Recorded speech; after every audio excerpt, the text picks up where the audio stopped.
Rifle छीनी थी। मैं खुद उस चश्मदीद गवाह था जिसने मैंने वो उस आदमी ने कत्ल किया था। ख्वाजा शरीफ साहब ने उस आदमी को भी छोड़ दिया।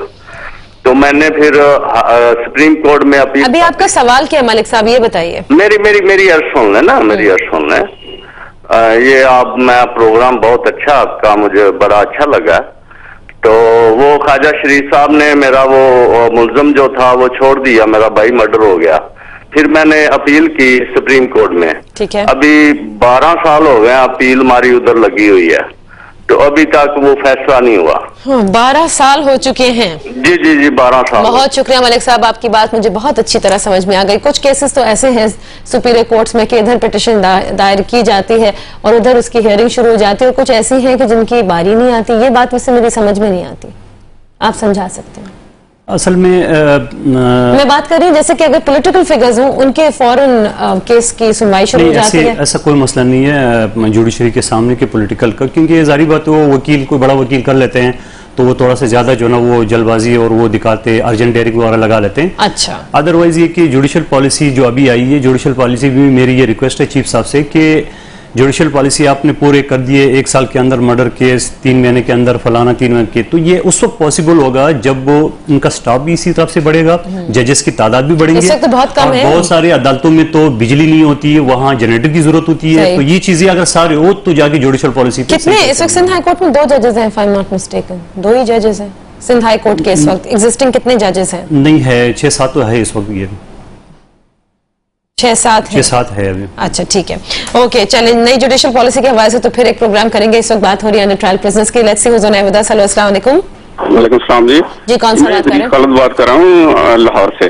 कहिए इदरीस साहब। अच्छा, मैंने कहना था कि एक शख्स को 38 साल जेल में रखा और उसको एक शख्स ने मतलब रिलीज किया। उसका जवानी, उसका खानदान सब अब गायब है। और मेरे कहने का मकसद ये है कि ऐसे केसों के लिए क्या किसी ने उसके लिए कोई मुआवजा गवर्नमेंट से करने के लिए या कोई कानून साजी के लिए ऐसी कोई कोशिश की? मेरा तो हीरो वो होगा जो उसके लिए जनाबली अब उसकी आगे की जिंदगी का बंदोबस्त करके दिखाए। सही आप कह रहे हैं कि बहुत बड़ी बात है कि 38 साल कोई ऐसे गुजार दे सिर्फ उसमें कि वो मेंटल पेशेंट है। सारी मीडिया की मेहरबानी है कि उन्होंने ऐसे केस मतलब एक्सपोज किए। बहुत शुक्रिया, thank you so much for calling us. Another caller with us. Hello, अस्सलाम वालेकुम। जी वालेकुम अस्सलाम, कौन से बात कर रहे हैं? नुमान बात कर रहे हैं इस्लामाबाद से। कहिए नुमान साहब। मैं ये कहना चाह रहा था कि ये जो हमारा पुलिस का डिपार्टमेंट है ना, इस पे कोई चेक एंड बैलेंस कोई होना चाहिए जो इनको चेक करे कि भाई इतना अवाम के साथ ज्यादती हो रही है, ये जो कुछ हो रहा है पाकिस्तान के अंदर। आप दूसरे मुल्कों से अगर बैलेंस करें पाकिस्तान को, वहाँ पे जब अरेस्ट होता है कोई बंदा तो उसके खिलाफ अगर कोई चार्जेस होते हैं तो वो तब अरेस्ट होता है। पाकिस्तान में अंदर जंगल का कानून है कि पकड़ के बंदे को बंद कर देते हैं, कोई ट्रायल नहीं होता उसके खिलाफ।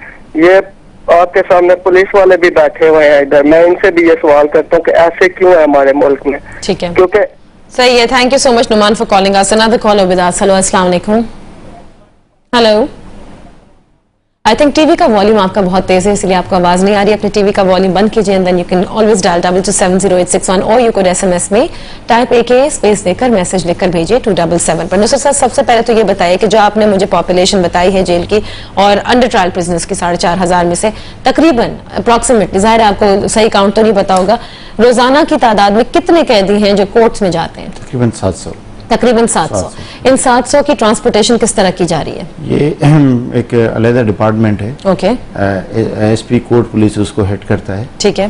तो ये इनका हेडक्वार्टर में, गार्डन हेडक्वार्टर में इनका ऑफिस है और ये लोग अपनी गाड़ियां भेजते हैं, अफसर भेजते हैं और स्कॉट की गाड़ियां होती हैं, प्रिजनर वैन्स होती हैं, जो जेल पे सुबह आ जाती हैं। और ये सुबह अर्ली मॉर्निंग तकरीबन 6:30 से 7 बजे के दरमियान ये सिलसिला शुरू होता है कैदियों को निकालने का। और इसी तरह फिर ये कोर्ट में जाते हैं और ये वहाँ कोर्ट में एक लॉकअप बना हुआ है, वहाँ लॉकअप में जाके वहाँ उनकी इंदराज होता है। फिर वहाँ से कोर्ट वाइज उनके बैचेस बनते हैं, क्योंकि कराची में मैं आपको बताऊँ कि सिर्फ कराची में तकरीबन 160 जज साहबान बैठते हैं मुख्तलिफ कोर्टों में। उन 160 जज साहबान की कस्टडी को वहाँ डिस्ट्रीब्यूट किया जाता है और वहाँ फिर उनको मुतल्लिका अदालतों में पेश करके वापस उसी कोर्ट लॉकअप में जमा करके फिर उनका काउंट करके उनको जेल की तरफ से। एक प्रिजन वैन में तकरीबन कितने कैदी लाए जाते हैं? 40 प्रिजनर्स। 40 प्रिजनर्स। और ये कितनी वैन्स हैं?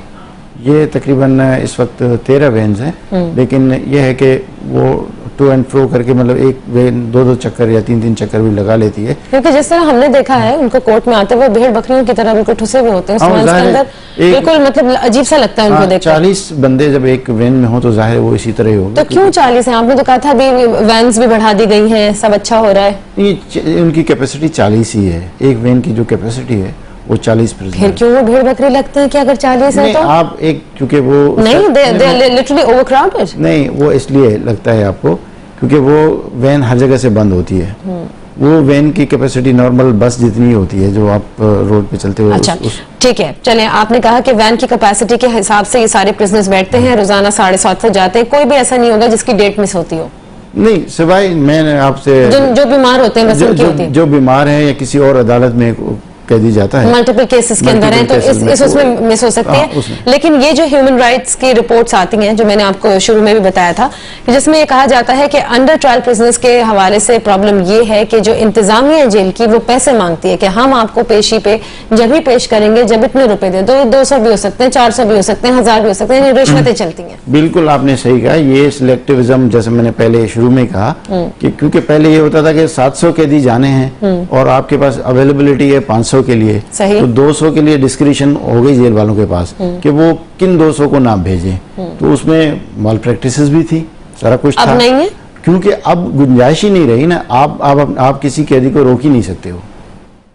अगर ऐसा ही है, ऐसा ही हो रहा है एडवोकेट साहब कि किसी कैदी को नहीं रोका जा रहा? मैं बिल्कुल इत्तेफाक नहीं कर रहा हूँ। मैं ये पूछता हूँ एसएसपी साहब से, जो ने फिगर बताया कि 700 लोग जा रहे हैं, ये नहीं बताया 750 जा रहे हैं, ये नहीं बता प्रोडक्शन ऑर्डर कितने आ रहे हैं, कितने आ रहे हैं, ये सवाल। बात यह है कि हमारे पास जो प्रोडक्शन ऑर्डर आता है देन एंड देयर उसकी एंट्री होती है और तादाद कितनी है वो कमोबेश में अब एग्जैक्ट फिगर तो नहीं है। किसी एक दिन जैसे फ्राइडे को कम टाइमिंग होती है तो जुम्मे के दिन कस्टडी कम जाती है, तकरीबन 500 के करीब जाती है।